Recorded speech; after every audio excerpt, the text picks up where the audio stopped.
Tomorrow is International Anti-Corruption Day, and how's this for irony? South Africa will join the world in highlighting graft and its negative impact. Corruption is known to cause government instability and drive poverty. Well, the government says fighting corruption is one of its major priorities. But for more on this, the chairperson of the Public Service Commission, that's Somadoda Fikeni, the good prof, joining us this morning to take this conversation forward. Professor, thank you so much for your time, and good morning to you. I think let's talk about, first and foremost, your participation in this particular event. International Anti-Corruption Day. You, of course, will be playing quite a key role.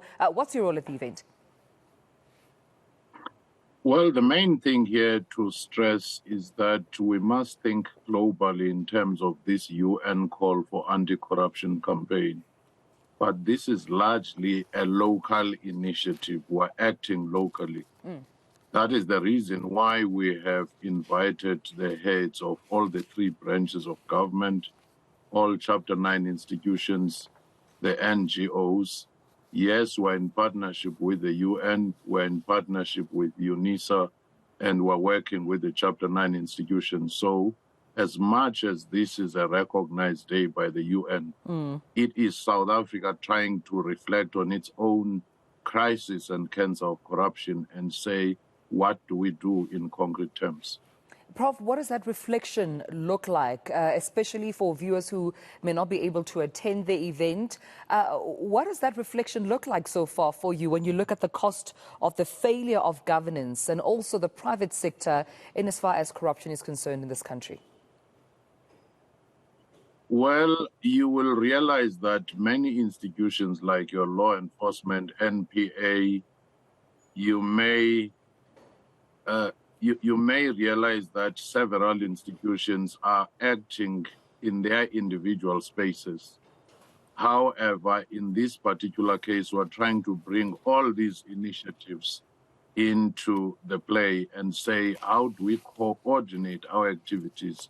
Because this organized crime is more focused, is more coordinated, and that is the key thing, among other things, which is a very important initiative that we should pay attention to, is the approval of the framework for professionalization of public service.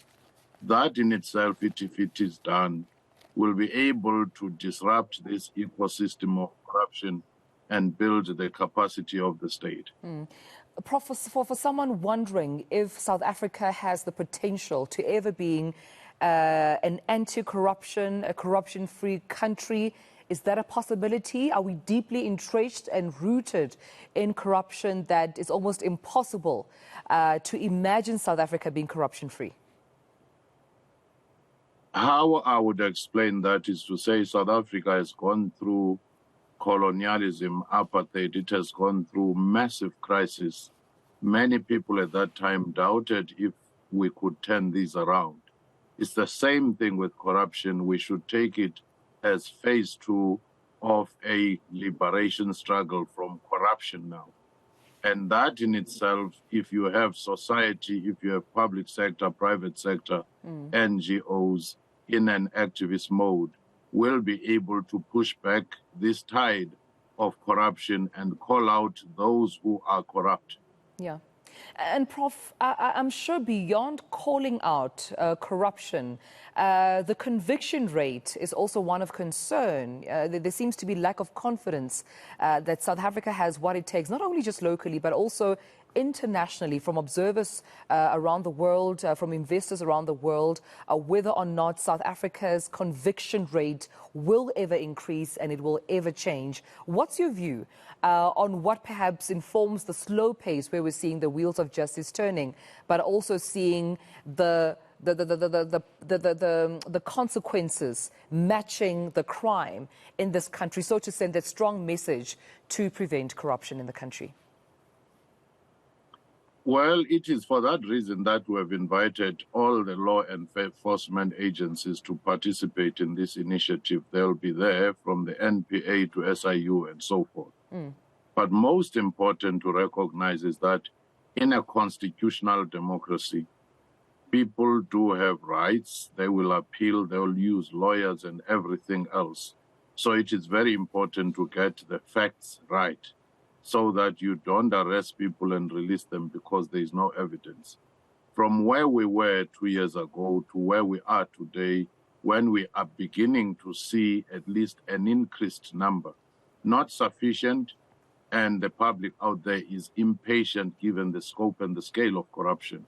But we can begin to say there is something happening, and initiatives of this nature are to say that momentum should increase, that intensity should increase instead of going down.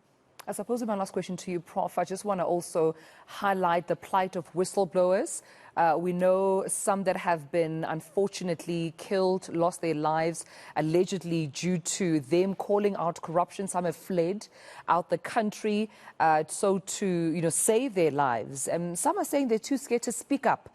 So how will you be addressing the issue of witness protection as well as the plight of the whistleblowers during this particular event? During this particular event, all the law enforcement agencies and the department concerned ought to tell us what is the strategy, because indeed some of the whistleblowers have approached even the PSC itself to say, as much as on paper we do have this witness protection, we do not see on the ground, and in some instances you might even have those spaces penetrated by the very criminal syndicates themselves. So it is within this context where new ideas on top of what is already existing should be reinforced, and the issue of whistleblower protection, as well as the protection of investigators, because that's the other angle where we have been told that they are also vulnerable, becomes a priority. Well, I also appreciate you speaking to us about this. Professor Somadoda Fikeni, Public Service Commission Chairperson, thank you so much for your time.